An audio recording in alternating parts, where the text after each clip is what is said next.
Bienvenue à Destination WDW. Aujourd'hui, on vous jase encore une fois du 70e anniversaire de Disneyland. Ça veut dire que mon ami Michel est là. On s'en va le rejoindre dans quelques instants. Pour planifier un voyage magique au Walt Disney World Resort, vous écoutez Destination WDW.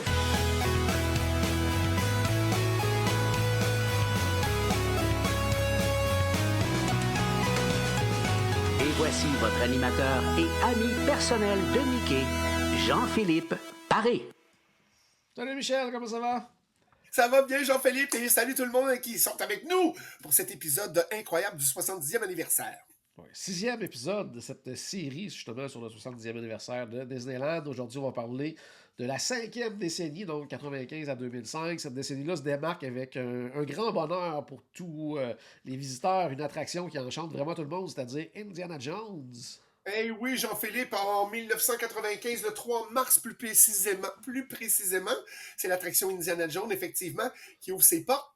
Puis encore là, c'est construit à l'extérieur. Comme on disait dans le dernier épisode, on n'a plus de place à l'intérieur du cercle de Railroad pour construire des trucs. Il faut creuser puis aller à l'extérieur. Donc, comme Toontown, on est allé à l'extérieur mais les Imagineers ont fait vraiment quelque chose de bien. On nous a transférés sans qu'on s'en rende compte. On est dans un long couloir qui est décoré dans la thématique permettant d'y accéder. On sent moins qu'on passe de l'autre côté du Railroad que Toontown, si je me rappelle bien, mais c'est vraiment bien orchestré pour arriver vraiment là-bas. Et puis, c'est vraiment magnifique. Mais là, le building est à l'extérieur, ça, c'est sûr et certain. Mais c'est encore une attraction qui est conçue par George Lucas, qu'on a parlé de Star Wars. On est dans le temple interdit, le Temple of Forbidden High. Et puis, c'est magnifique. Parlons juste de cette expérience-là. On embarque dans un Jeep, l'effet de la boule. Tu sais, quand vous allez à Hollywood Studios, vous allez voir le spectacle de Indiana Jones. Oui. Vous voyez devant vous la boule qui roule puis qui va aller sur le comédien. Mais nous, là, dans cette attraction-là, la boule vient vers nous. On va être face à cette boule-là. On a le pont qui est suspendu, qui bouge, plein d'effets, le feu. Pour moi, quand j'ai fait ça, cette attraction-là, la première fois, là, t'es sûr que t'es moins surpris les autres fois. Mais Jean-Philippe, toi, c'était quoi ta réaction? Moi, j'étais complètement ébloui, là. Oui, vraiment, vraiment. Puis en plus, moi, j'avais l'expérience de l'attraction qui est comme un peu similaire, c'est-à-dire Dinosaur du côté de Disney's Animal Kingdom, qui est exactement le même parcours, exactement le même véhicule, mais qu'on est complètement, mais complètement ailleurs. Là. Donc là, c'est l'ampleur des décors, c'est incroyable. Là. C'est complètement autre chose. Là. C'est magnifique. Ça valait, même s'il n'y avait pas les fast-pass à l'époque, ou peu importe, je dis n'importe quoi, mais je veux dire, j'aurais attendu des heures pour faire cette attraction-là. Là. C'est comme ça n'en valait la peine, vraiment. Tout à fait, tout à fait. C'est encore une attraction qui en vaut encore la peine aujourd'hui. Effectivement. Changement de look pour un land aussi, mais une attraction classique aussi. Bon, écoute, parlant du land, on change juste de couleur, OK? C'est comme, on ouvre sur le design, quand on rentre à Tomorrowland, on utilise des couleurs, c'est plus cuivré, le or, le rouge, puis Space Mountain va perdre sa couleur blanche à Disneyland, parce qu'on va lui donner un petit côté, le cuivre oxydé, qu'on dit, mais la rénovation est pas réellement ajoutée à l'attraction, mais parce qu'à cause des raisons budgétaires, donc on essaye de faire semblant qu'on change le look, puis qu'il y a un renouvellement, mais c'est vraiment les façades, la coloration, c'est un coup de peinture ou un coup de revêtement sur les bâtiments qui donne un look de nouveau sans avoir nécessairement du nouveau. Du côté de l'attraction, qu'est-ce qui est nouveau? C'est vraiment en janvier 99, le Swiss Family Treehouse qui devient le Tarzan's Treehouse. En raison du succès, on parlait dans l'autre épisode, les succès de parade pour Aladdin, Lion King. Là, on vient de sortir Tarzan. C'est populaire, ça va bien. Qu'est-ce qu'on fait avec Tarzan? On n'a plus de place, qu'on a dit, dans notre cercle de Railroad. Qu'est-ce qu'on peut faire? On a dit, écoute, on fait quand même des études à tous les jours. Il y a combien de gens qui ont été dans le top du Swiss Family Treehouse? Il n'y a pas grand monde. Donc, à cause du désintéressement de la famille Robinson, on a tout changé. Donc, les amoureux du film Tarzan ont finalement tous monté au sommet de ce magnifique arbre parce qu'on a changé la déco, parce qu'on a ajouté les personnages du film, parce qu'on a mis l'histoire durant le parcours. Et c'était intéressant. C'est sûr que tu dois marcher, mais c'est plus intéressant à suivre. tu viens de sortir du cinéma, tu viens de voir le film Tarzan, puis tu fais Ouais. quel bon film. Puis là, tu arrives, hein, c'est l'arbre de Tarzan, on y va. Alors, Disneyland a fait un bon coup là-dessus. J'ai-tu entendu que ça va encore changer de Oui. thématique, l'arbre de Tarzan? Oui, oui, maintenant c'est le Adventureland Treehouse. Là, c'est très, très Basic comme à l'époque. générique un peu. C'est basé sur Adventureland, tout simplement. Il y a encore des petits clins d'œil à Swiss Family, tout ça. Donc, on est OK. revenu un peu à l'époque, mais en appelant ça Adventureland. Donc, tout simplement. Là. Mais tu vois, je comprends pas, justement, parce que Tarzan était très populaire, pourquoi qu'on n'a pas laissé un personnage classique qui a quand même Ouais. eu une bonne, une bonne intensité, là, Ouais, les ouais. guests, je sais pas pourquoi ils n'ont pas laissé Je sais pas. Tarzan. Je sais pas OK. pourquoi on a voulu Il mettre y a ça. sûrement une petite raison qu'on C'est ne ça. connaît pas encore. Ouais, mais c'est ça, ça Faites reste. semblant que ça appartient à Disney, je vous le prête quelques années. Et comme MGM Studios, malheureusement, vous allez devoir changer de nom parce que notre contrat est terminé. Ça peut être quelque chose du genre. Ça peut être quelque chose de ça, effectivement. À la fin des années 90 aussi, il y a des travaux d'agrandissement qui ont commencé pour le complexe entier du Disneyland Resort, parce qu'à l'époque, c'était un seul parc et un seul hôtel. Oui, parce que là, il faut se préparer, là, les années avancent, mais notre 50e, il va arriver. Qu'est-ce que vous faites? On a le parc Disneyland, Disneyland Park, Disneyland Hotel, le parking qui est devant, qui a des propriétés vraiment, tu sais, on est vraiment pris de partout, on n'a pas le choix. Si on veut faire autre chose, il faut le faire dans le stationnement. Fait que c'était destiné à faire notre nouveau Disneyland Resort. Regarde le stationnement et imagine, tous tes rêves peuvent devenir de réalité. Fait que quand tu regardes une grande surface avec de l'asphalte, faut que tu imagines ce que tu vas faire là-dessus, tu sais. C'est sûr que, bon, la venue d'un nouveau parc, on n'avait pas le choix de le faire. Là, c'est pas de surprise pour personne, je vous le dis tout de suite. Non, c'était pas Epcot, non, c'était pas un film sur un cinéma. On parle de Disney's California Adventure. Puis on va avoir aussi un complexe commercial. C'est là qu'on va ajouter la restauration et le Ouais. divertissement dans un quartier qu'on appelle Downtown Disney, puis ainsi que de rénover le Disneyland Hotel. Sauf que on a un deuxième parc. Oui, il y a plein de monde qui vont venir parce qu'on va magasiner, il va y avoir des restaurants. On a quand même juste un hôtel à rénover. Ça nous fait quand même juste un hôtel. Fait qu'il faut faire quelque chose. Ouais, justement, puis Disneyland va prendre des grands moyens, justement, pour offrir plus de chambres, là, justement, aux gens qui doivent, à ce moment-là, se trouver une chambre dans les hôtels aux alentours, même les petits motels, pas très, très loin. Là. Ouais, exactement, les petits. Ouais.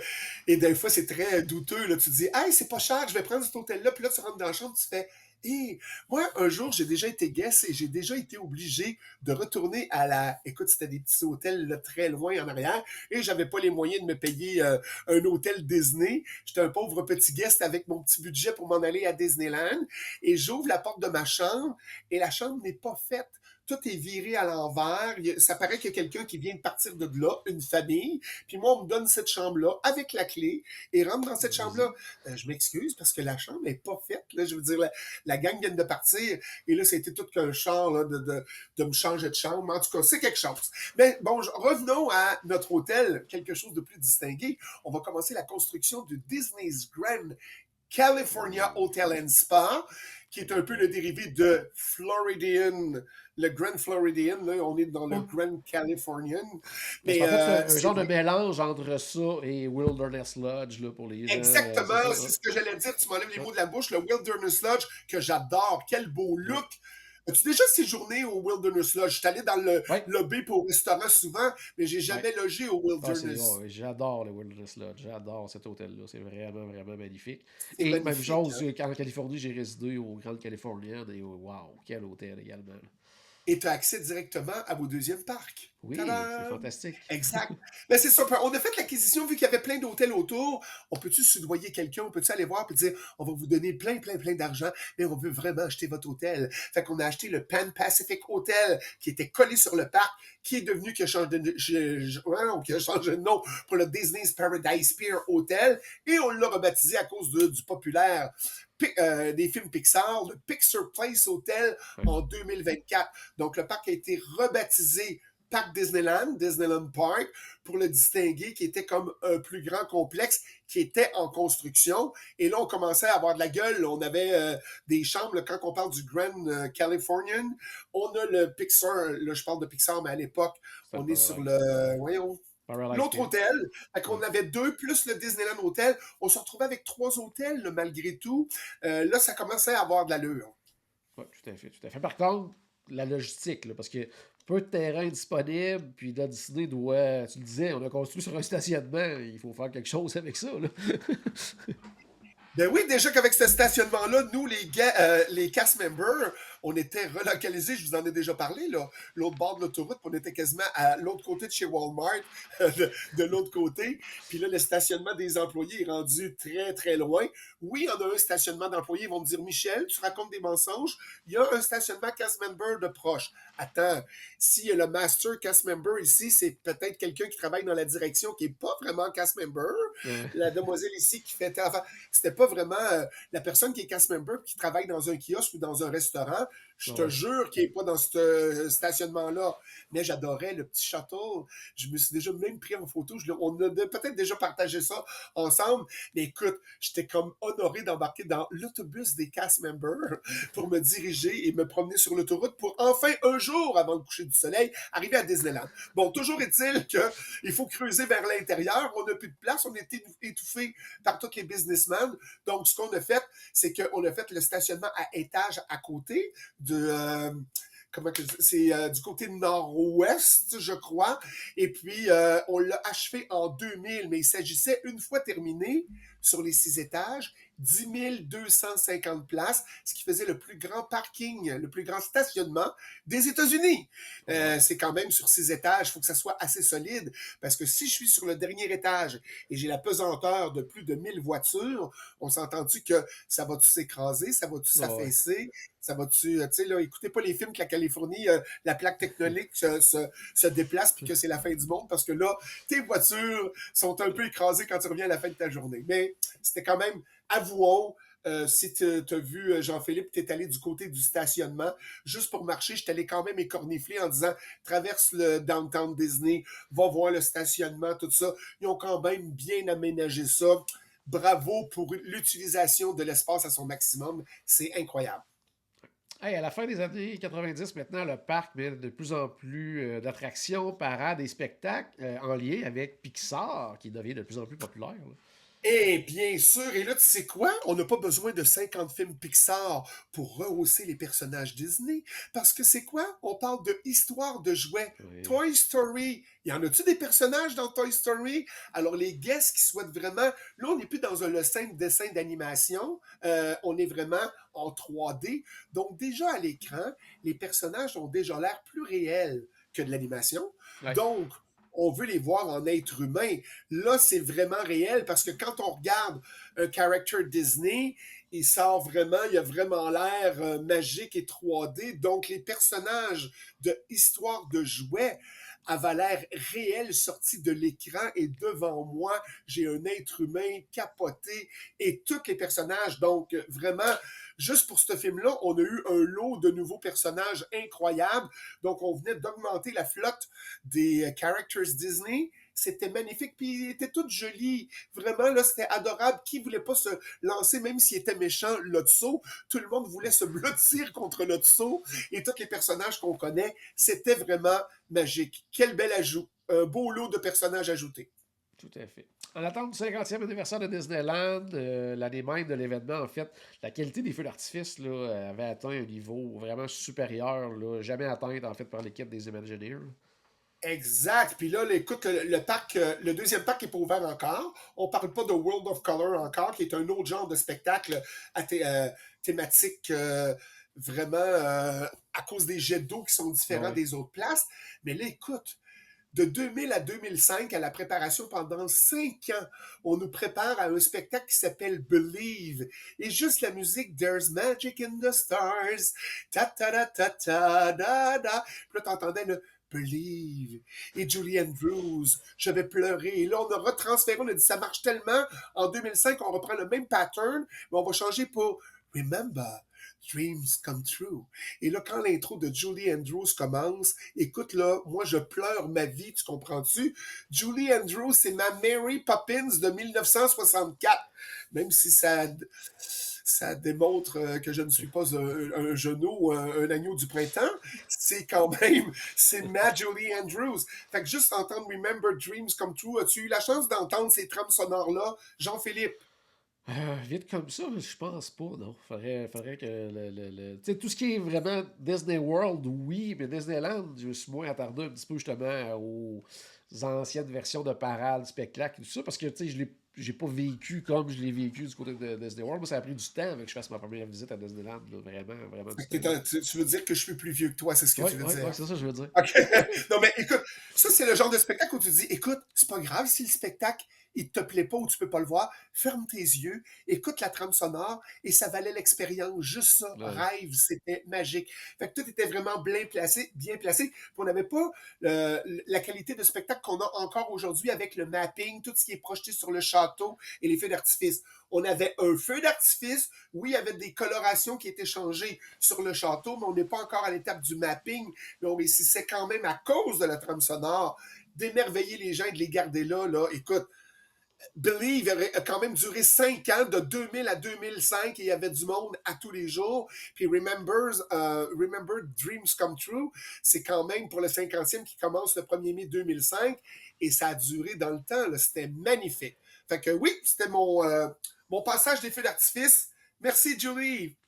Excellent. Hey, au début des années 2000, changement de millénaire et tout ça, gros ajout dans l'univers Disney au complet des parcs, là, l'arrivée des Fast-Pass. Oui, le système Fast-Pass, ben c'est sûr que ça a été inauguré pour les gens, ça se peut pas que tu le saches pas, mais c'est pour réduire la longueur de file d'attente. Donc, avec ton bracelet, qui à l'époque était quand même un distributeur, j'appuie sur un petit bouton, j'ai une Ouais. petite carte qui sort, et c'est marqué entre telle heure et telle heure, je peux aller là. Gère tes rendez-vous, puis gère tes affaires. C'est super le fun. Mais là, on va prendre quand même une petite parenthèse parce que ça a quand même évolué, ce système de Ouais. fast-pass-là. Tu peux-tu nous expliquer un peu, Jean-Philippe, on est rendu où dans les dérivés, le génie, le ci, le ça? C'est Ah. quoi finalement le fast-pass là maintenant? À l'époque, c'est comme tu le disais, c'était vraiment la petite, le petit carton. Là, j'en ai une collection complète ici à la maison de ces fameux cartons-là que j'ai collectionnés. Donc, on se déplaçait, on arrivait à une machine distributrice, on partait avec ça. Des années plus tard, ils l'ont intégré, mais de façon virtuelle, à même l'application, mais le système était quand même assez similaire. Maintenant, la version actuelle, c'est. Puis ça, tout ça était inclus dans le billet d'admission. Là. Maintenant, les nouvelles versions, c'est payant. Donc, il faut payer pour ça. C'est plus du tout le même système. Donc, puis il y en a différents types aussi. Donc, selon l'attraction, il y a des individuels, des multipass. Là. Je ne rentrerai pas là-dedans. J'en aurais pour des heures à vous expliquer comment ça fonctionne. Mais heureusement, si vous réservez avec nous chez Voyage Enchanté, on est là pour vous aider. Puis on a des, j'allais dire, presque un cours 101 là, de ce qu'on appelle maintenant les Lightning Lanes. Donc, ça a OK. beaucoup, beaucoup évolué dans le temps. Personnellement, pas pour le mieux, mais ça a quand même beaucoup évolué dans le temps. Ben là, parlons-en parce que moi, c'est quelque chose qui m'a toujours graffiné. C'est pas grave, les fast-pass, je suis d'accord, j'en ai utilisé moi aussi. Mais maintenant, ça a l'air tellement rendu évolué et tellement payant pour faire l'attraction, c'est rendu que tout le monde prenne ça. Fait que quand tu vas dans la file d'attente normale, des fois, j'ai presque pas d'attente, sinon moins que la file que je vois à côté, que tout le monde se garoche parce qu'ils ont payé pour aller là. Parlons plaisir, suivre notre instinct. Moi, je dis, je veux pas avoir trop de rendez-vous dans ma journée. Puis moi, si je suis un guest, je parle vraiment d'un guest, je suis pas cast member. Je veux avoir une liberté, une certaine liberté dans ma journée. Fait que pour Ouais, ma part, je suis obligé de dire que j'ai utilisé le système uniquement en Floride pour faire Soarin' quand ça a sorti. ouais, OK? Mais sinon, moi, je me promène maintenant dans les files normales. Puis j'ai pas l'impression que c'est la cohue parce que tout le monde utilise justement génie, machin truc. C'est ouais. quoi ton point là-dessus, Jean-Philippe? Ah, moi, sincèrement, moi, j'enlèverais tout ça parce que, tu sais, au final, est-ce qu'on attend vraiment moins? Il y en a plusieurs qui ont fait des études sur là-dessus, là, des mathématiciens et tout ça, qui disent que non, là, qu'on n'attend pas moins, parce qu'on a même qu'au contraire, ça fait juste en sorte que tout le monde attend plus. Là, parce que d'ailleurs, on l'a vécu là, pendant le retour après la pandémie, il n'y en avait plus de fast-pass, plus de Lightning Lane à cette période-là. Et ça allait Exact. très, très, très bien. Parce que là, tout ce que ça fait maintenant, c'est d'avoir, au lieu d'avoir une file à gérer, c'est deux files à gérer. Donc, Et maintenant, trois pour ceux qui ont des single riders. en plus. Donc, tout ça, Oui. c'est ça. Donc, quand tu l'as et que tu as le rendez-vous, bon, oui, des fois, ça peut être plus rapide et tout ça. Mais j'ai l'impression que s'il n'y en avait pas du tout, tout le monde attendrait moins un peu partout. Là. C'est mon C'est avis. bon. Ouais. En tout cas, mon truc à moi de vieux guest, moi je me promène à Disney. Si j'ai le goût de manger un cornet, j'en mange un. Si j'ai le goût de manger une autre affaire, je mange ça. Oups, je vais aller à cette attraction-là. La file, je la trouve pas qu'elle est si longue que ça.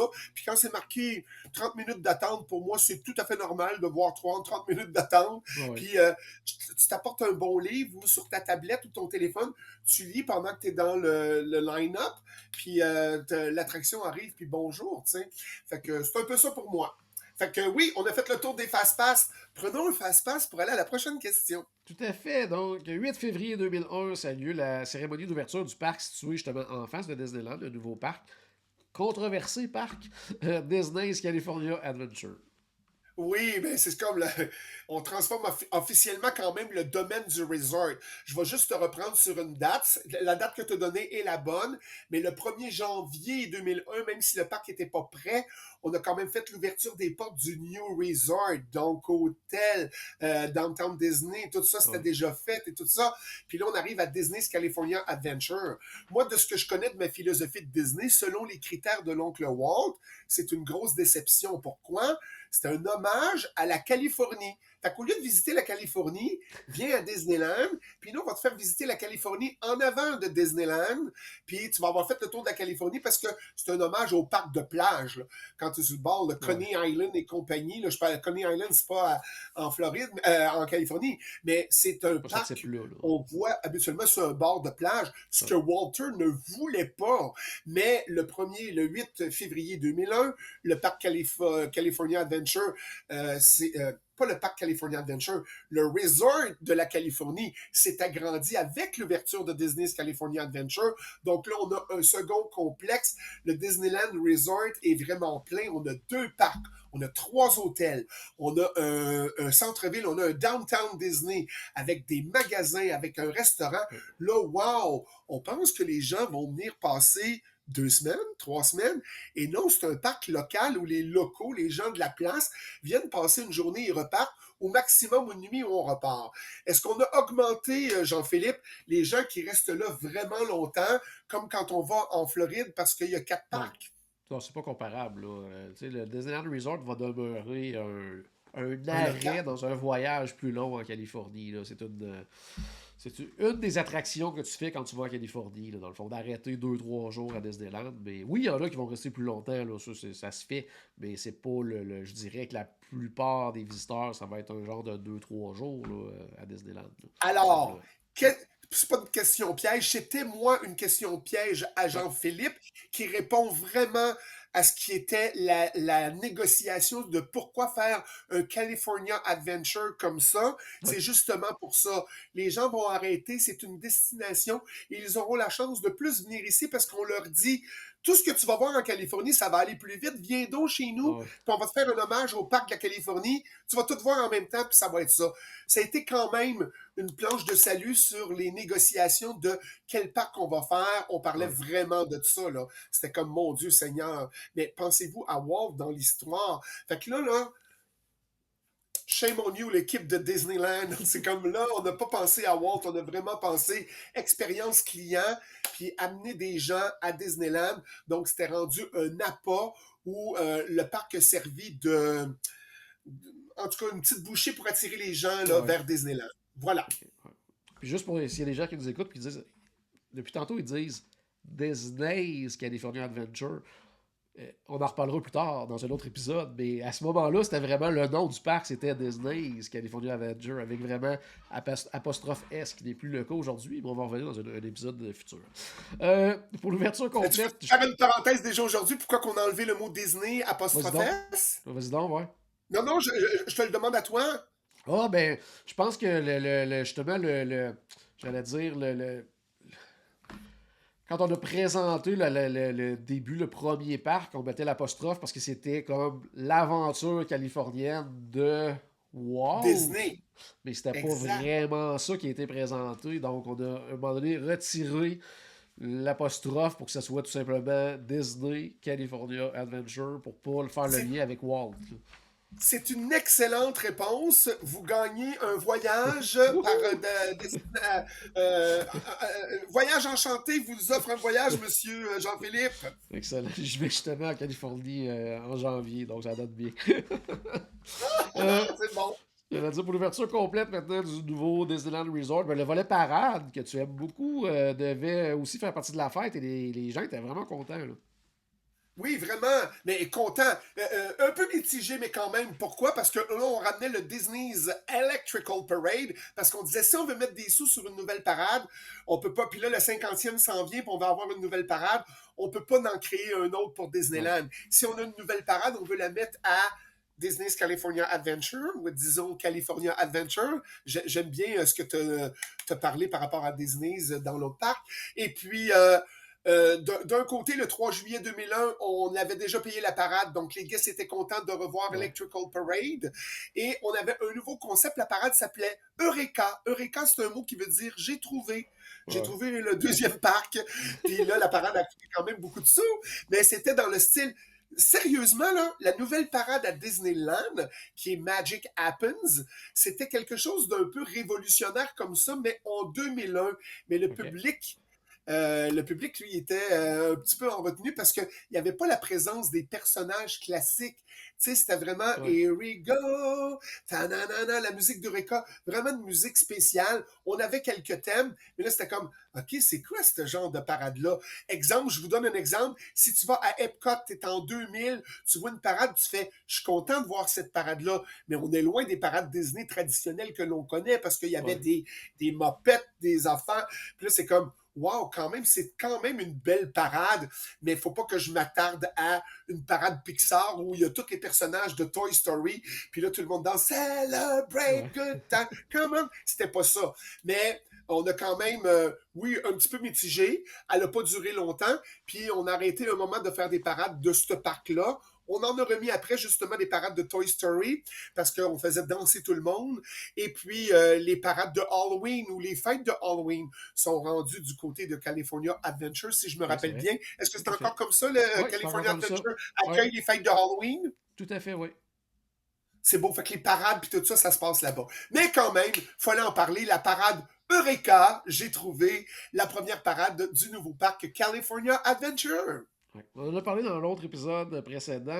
On devait changer le nom là, pour d'une section de Bear Country vers Critter Country. Tu parlais parce que c'était, entre autres, à cause de la baisse de popularité de Country Bears. Mais là, c'est le départ, là, cette attraction-là là, à Disneyland. Là. Ben oui, quelle tristesse. Puis là, je vais faire une parenthèse qui n'est pas Disneyland, mais quel beau renouveau à Magic Kingdom. Ouais. On a refait de Country Bear Jamboree avec des nouvelles tunes. On a pris les tunes, les musiques des nouveaux films. On les a réadaptées dans la version des ours. Est-ce que tu l'as refait Oui. avec la nouvelle version? Oh oui, je l'adore cette version-là. C'est vraiment, vraiment, Je vraiment bon. l'adore. Ouais. Fait que c'est comme, ils ont revampé ça et maintenant tout le monde capote d'aller voir Country Bear Jamboree parce que c'est vraiment trippant. Et là, ce qu'il y avait en Californie, attends, c'est parce qu'on n'a pas d'espace. On a dit qu'il n'y a pas d'espace là-dedans. Il n'y a pas une salle de Country Bear Jamboree. On a dit ça va tellement pogner parce que ça a pogné au début en Ouais. 71, 72, 73 en Floride. Donnez-nous Country Bear Jamboree. Donc, on a un duplicata et on l'installe. Puis on dit, nous, ça va tellement pogner qu'on va faire deux salles. Et là, il y avait tellement peu de monde qu'ils remplissaient à peine la première salle. C'est très rare qu'ils ont utilisé la deuxième salle pour avoir un maximum de Ouais. personnes pour pouvoir déloader le parc puis dire on a plein de guests dans deux parcs. Fait que non seulement c'est une déception et un déclin, on n'a jamais rempli la deuxième salle. Fait qu'on va remplacer ça par Mini Adventures of Winnie the Pooh. Mais là, Winnie Oh. the Pooh, ça va bien. Les gens aiment ça. C'est beau, juste à côté de Splash Mountain. Le look est beau. Mon restaurant préféré, juste en arrière, que je suis jamais capable de nommer, puis c'est Jean-Philippe qui le nomme parce que je vais manger des burgers à côté avant d'aller à Star Wars. C'est magnifique. Alors, c'est vraiment une vraiment nouvelle attraction qui a rehaussé tout ça. Mais tu sais, le public manquait d'intérêt. Puis comme je te disais, c'était une mauvaise localisation. Mais à cause de, whoop, c'est Splash Mountain, les gens ont trouvé la localisation. Oups, Ouais. c'est Winnie the Pooh. Tous les enfants ont trouvé avec leurs parents la nouvelle place parce que maintenant, on a un grand stationnement. Le plus grand stationnement de Disneyland, c'est pas dehors pour les voitures, c'est le stationnement des poussettes pour Ah, les ça n'a pas de enfants sens, à à ce côté coin-là. de qui a pris la place de Country Bear Jamboree, puis qui est vraiment le stationnement des poussettes pour Winnie the Pooh. C'est magnifique. Ouais. Et en 2004, maintenant, le parc prépare son 50e avec des rénovations. Oui, parce que là, écoute, il faut se mettre beau, là. On a construit des affaires, mais là, il va falloir renouveler un petit peu des affaires. Fait qu'on a dit, on va faire des rénovations, mais les restaurants aussi, les attractions, on parle de Space Mountain, Jungle Cruise, notre manoir hanté, le Pirate des Caraïbes, Tiki Room, qui est un de Walt Disney, qui est un classique. Les gens vont vouloir voir nos petits oiseaux de Tiki Room. Mais on voulait corriger aussi plusieurs erreurs de l'ère Pressler. Pressler, c'est quoi? C'est le nom de famille de quelqu'un qu'on peut oublier. C'est l'ancienne direction avant l'arrivée de Michael Eisner. Puis là, on va corriger tout ça parce qu'on s'occupait tellement de plein de choses. On disait, on a laissé le parc à l'abandon. Pas parce que c'était pas propre, là. Les janitors, ils font le job. Le parc est impeccable. Mais des fois, c'est comme, c'est pas rien que nettoyer puis ramasser la poussière et les poubelles. Faudrait refaire la clôture. Faudrait repeinturer la clôture. Faudrait ça. Puis là, la direction en place qui était là de l'ère Pressler, on disait pas nécessaire, là. Le monde vient pareil, puis le monde arrive, ils ont tellement de choses à regarder qu'ils n'ont pas le temps de voir que la clôture, il manque un bout de peinture. Non, Tipit. Les gens sont là parce que justement, tous ces détails-là sont pensés, et c'est ces détails-là qui fait que tout est magique. Si tu laisses aller à l'abandon, ça ne fonctionnera pas. Donc, il fallait rehausser tout ça et refaire tout rénover, même si tout était déjà là en place, il fallait quand même faire ça. Et juste avant 2005, je veux juste dire une petite phrase, on aurait aimé ça que ça arrive au 50e, mais c'est arrivé quand même le 8 janvier 2004, au début de 2004, Disneyland a accueilli son 500e millionième, son 500 millionième visiteur. C'est capoté, là. 500 millionième visiteur. Il y en a-tu du monde qui sont passés à Disneyland? C'est capoté. Fait que, on est prêt, on se prépare, puis on se fait une beauté pour le 50e. Justement, en 2025, Disneyland fête ses 50 ans avec le Happiest Homecoming on Earth. Oui, et là, contrairement à toutes les autres célébrations, vu qu'on est rendu en 2005, on a des parcs partout. Donc, Tokyo Disneyland, Euro Disney qui est rendu Disneyland Paris, il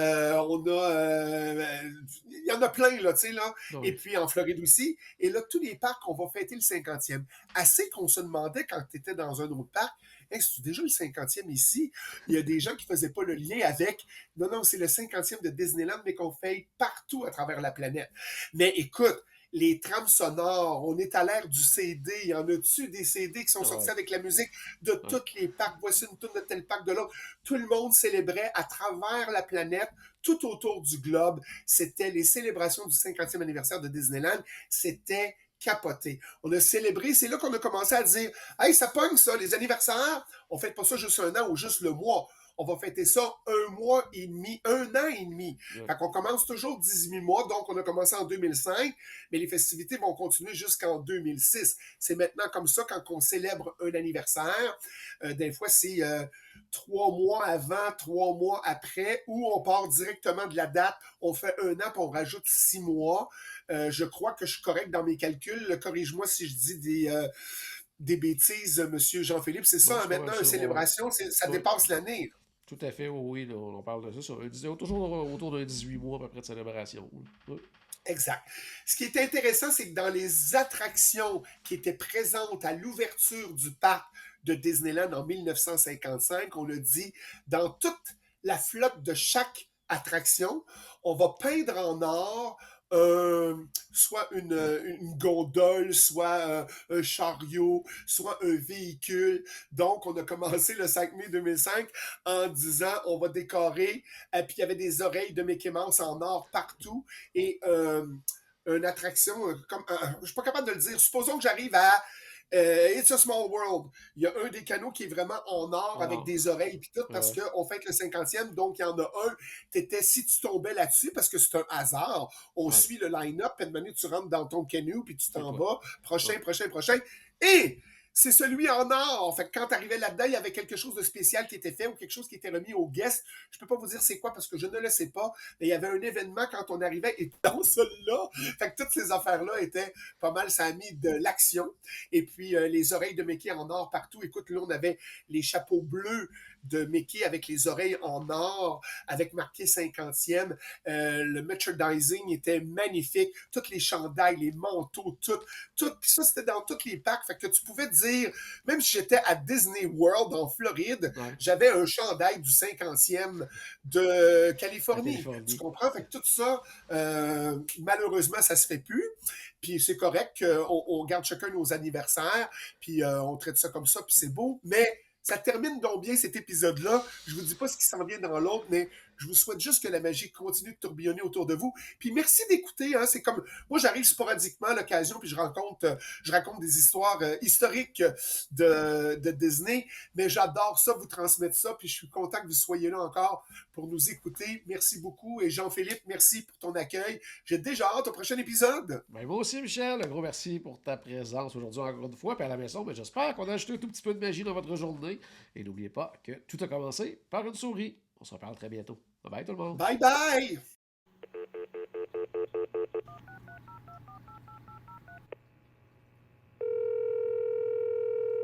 Bonjour, c'était Destination WDW. Tous nos épisodes sont disponibles en archive au destinationwdw.ca.